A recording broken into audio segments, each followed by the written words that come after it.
A trade dispute between Ghana and the European Union over chocolate might lead to a manufacturing revolution in Western Africa. Let me explain what's happening and why this little product here is going to be so important going forward. To the Western world, Africa has just been a place to get raw resources from, not a place to add value to those products. So the business model has always been go to Africa, secure whatever mineral rights you can get, and extract as much as you can from Africa as quickly as you can and put those minerals either to Europe or to Asia for further manufacturing.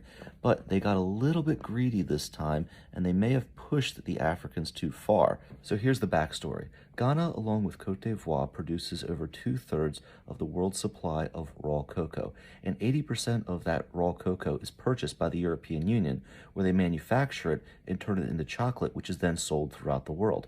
It's a $100 billion industry, of which Ghana only gets about 6%, which Ghana was okay with until the European Union started to threaten them with sanctions if they did not become more environmentally friendly. Ghana asked the European Union what they had to do to be more environmentally friendly, and one of the suggestions that was made was that Ghana could purchase carbon credits. Now, what's a carbon credit?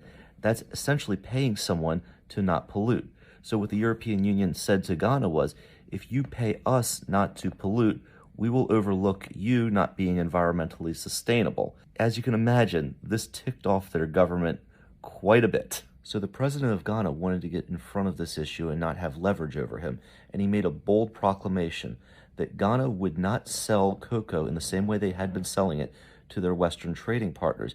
Instead, over 50% of the cocoa would be processed right in Ghana. Now, some people scoffed at this because they didn't have the manufacturing capacity to follow through with this proclamation, but they really got aggressive, and they started to recruit some of the best food scientists and manufacturing specialists from Europe to start creating Ghanaian chocolate domestically.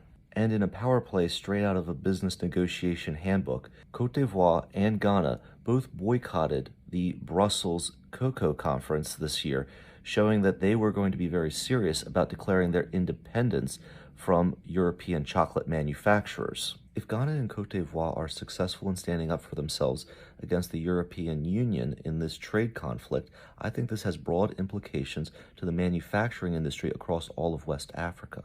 I believe that we're going to see a lot more factories and a lot more manufacturing done domestically in Western Africa, not simply having the resources shipped to another part of the world to then have the value added.